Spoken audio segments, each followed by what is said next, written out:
উত্তাল পারস্য উপসাগর আর রণসজ্জায় সজ্জিত বিশ্ব রাজনীতি সব মিলিয়ে হরমুজ প্রণালীতে এখন যুদ্ধের দামামা।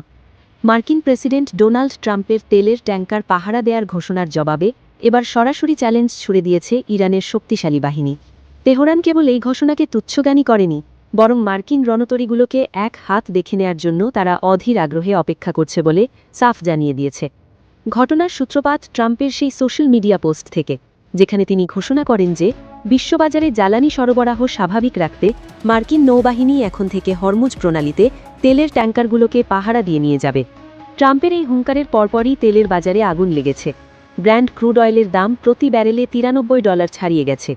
হোয়াইট হাউস মনে করছে মার্কিন সামরিক শক্তির দাপটে ইরান পিছু হটবে, কিন্তু বাস্তবতা হাঁটছে সম্পূর্ণ উল্টো পথে।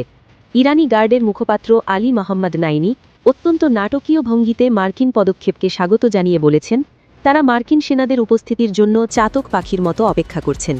তবে এই স্বাগতম জানানোর আড়ালে লুকিয়ে আছে চরম হুঁশিয়ারি।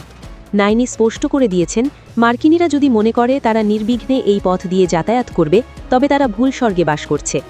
ইরান এই পর্যায়ে ট্রাম্প প্রশাসনকে ইতিহাসের এক তিক্ত অধ্যায় মনে করিয়ে দিয়েছে।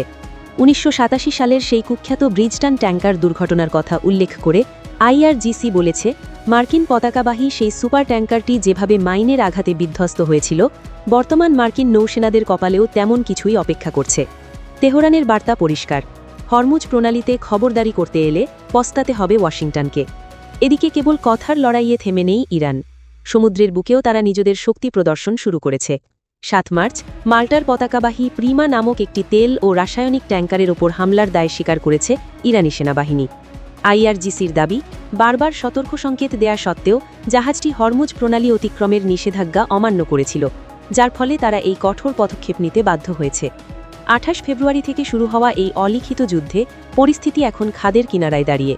গত কয়েকদিনের ব্যবধানে অন্তত 9টি বিশালাকার জাহাজ হামলার শিকার হয়েছে, ফলে বিশ্ব অর্থনীতি এক গভীর সংকটের মুখে পড়েছে।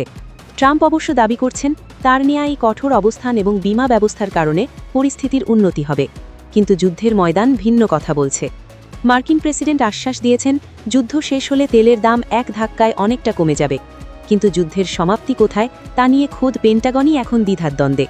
ট্রাম্পের পলিটিক্যাল রিস্ক ইন্স্যুরেন্স দেওয়ার ঘোষণাটি মূলত ট্যাঙ্কার মালিকদের আশ্বস্ত করার একটি কৌশল মাত্র। তবে সমুদ্রের উত্তাল ঢেউ আর ইরানের ড্রোন মিসাইল এই বিমার তোয়াক্কা করবে কিনা, সেটাই এখন বড় প্রশ্ন। হরমুজ প্রণালী এখন কেবল একটি নৌপথ নয়, বরং পরাশক্তিদের শ্রেষ্ঠত্ব প্রমাণের এক মরণপন্ন রণক্ষেত্রে পরিণত হয়েছে। একদিকে ট্রাম্পের শ্রেষ্ঠত্ব বজায় রাখার লড়াই, আর অন্যদিকে নিজেদের আঙিনায় কোনো দখলদারকে বরদাস্ত না করার ইরানি জেদ। আগামীর দিনগুলোতে সমুদ্রের এই নীল জলরাশি কি আরও রক্তক্ষয়ী হয়ে উঠবে? উত্তর লুকিয়ে আছে সময়ের গর্ভে।